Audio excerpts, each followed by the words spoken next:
Sibirya'nın tam kalbinde, kültürlerinde kadim imparatorlukların yankılarını taşıyan bir halk var. Peki kim bu insanlar? Gelin bu sorunun peşine düşelim ve Saha halkının kökenlerindeki o sır perdesini birlikte aralayalım. Düşünün, gezegenin en soğuk, en ücra köşelerinden birinde, Arjantin'den bile daha büyük bir coğrafyada yaşıyorlar. Sadece bu devasa alan bile onların kimliğinin ne kadar derin ve karmaşık olabileceğinin ilk sinyalini veriyor. Gizemin boyutunu anlamak için haritaya bakmak yeterli. İşte bu noktada işler gerçekten heyecan verici bir hal alıyor. Bu sadece bir halkın köken hikayesi değil, aynı zamanda Avrasya bozkırlarının o büyük destanlarına açılan gizli bir kapı olabilir. Bu bulmacayı çözmek için 3 ana ipucunun izini süreceğiz. Bu ipuçları, kendilerine verdikleri isimler, tanrılaştırdıkları kahramanlar ve konuştukları o kadim dil, her biri Saha halkının kim olduğuna dair bu büyük yapbozun kilit bir parçasını yerine oturtacak. Hadi başlayalım. İlk ipucumuz isimler. Çünkü bir halkın kendine ne dediği bazen binlerce yıllık bir öyküyü fısıldar.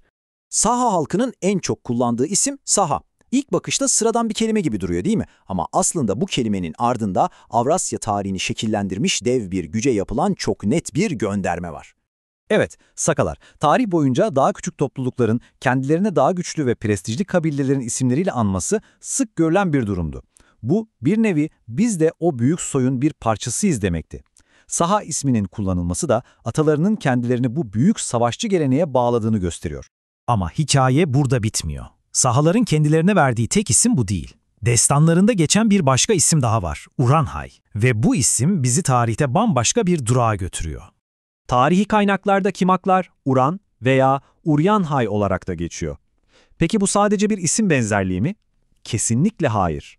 Kanıtlar çok daha somut ve çok daha derin bir kültürel bağa işaret ediyor.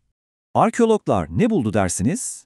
Birebir aynı at gömme gelenekleri, aynı demir üzengiler, aynı takılar.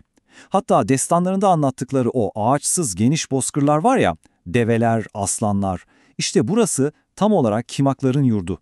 Yani bu isim bir tesadüf değil, kanlı canlı bir mirasın ta kendisi. Ve sırada üçüncü, belki de en şiirsel isim var, Kün Diono, yani güneşin insanları. Bu kulağa hoş gelen ifadenin arkasında belki de en şaşırtıcı bağlantı yatıyor. Kün, yani güneş.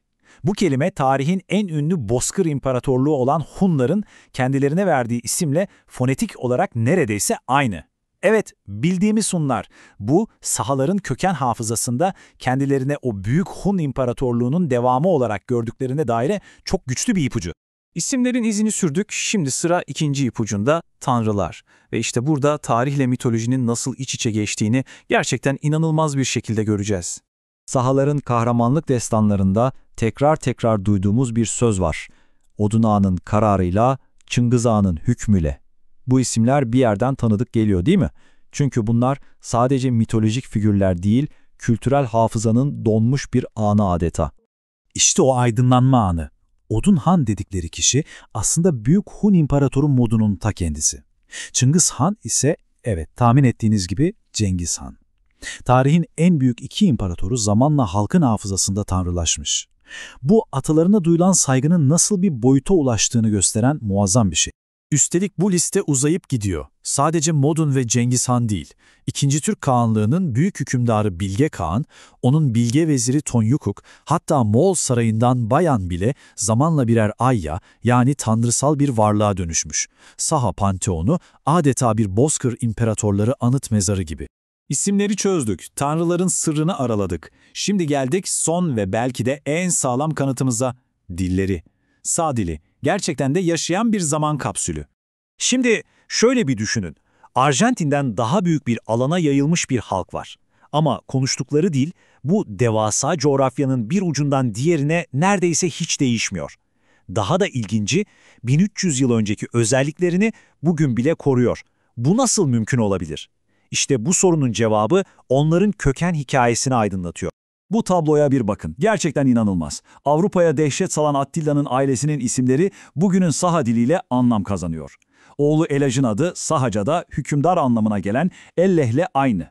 Karısı Kerkan'ın adı Kerekuo, yani güzel ve soylu kadın demek. Sanki Hunların dilinin bir anahtarı binlerce kilometre uzakta Sibirya'da saklanmış gibi.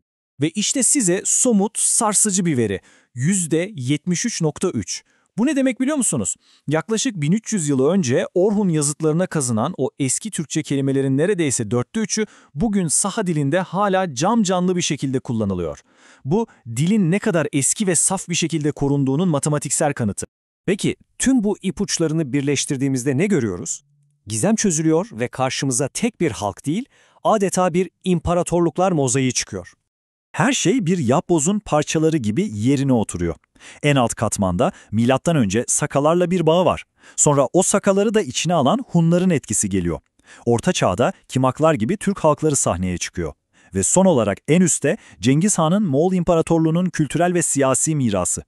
İskitler, Hunlar, Türkler, Moğollar. Hepsi bu kimliğin oluşumunda rol oynamış. Yani can alıcı nokta şu, Sağlar tek bir atadan gelen bir halk değil. Onlar Avrasya bozkırlarında kurulmuş pek çok büyük imparatorluğun kültürel mirasçıları. Kimlikleri adeta bu tarihin yaşayan bir arşivi gibi. Sahaların bu inanılmaz öyküsü bize dönüp kendimize ve etrafımıza bakmamız için bir kapı aralıyor.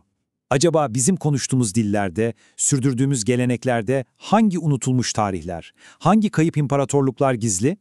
Belki de tarih kitaplarda değil, tam da yanı başımızda yaşıyordur.